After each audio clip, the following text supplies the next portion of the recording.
Astăzi vom face un unboxing la noul încărcător de la Samsung Wireless Charger Duo. Haideți să începem. Luăm cuțitul, scutați degetul.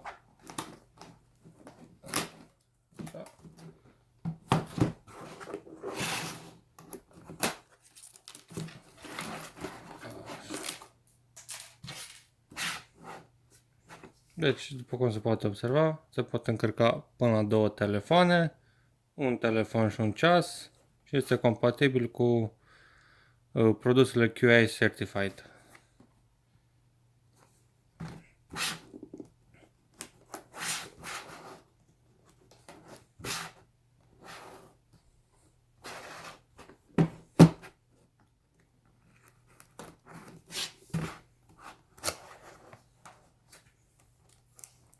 Pachetul este foarte bine aranjat.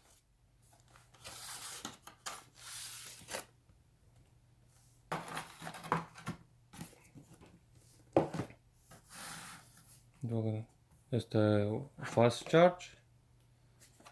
Aici avem probabil, evident, manualul.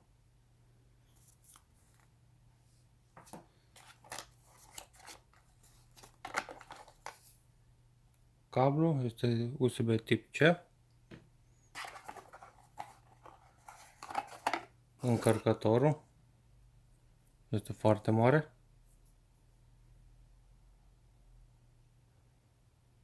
Are 12V și 2,1 amperi.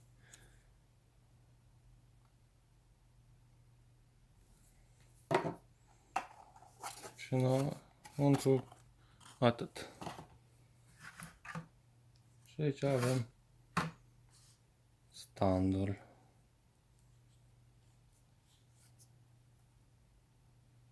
Are aerisiri.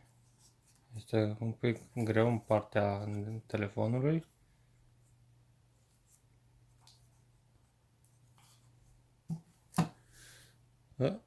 Sper că v-a plăcut acest unboxing scurt.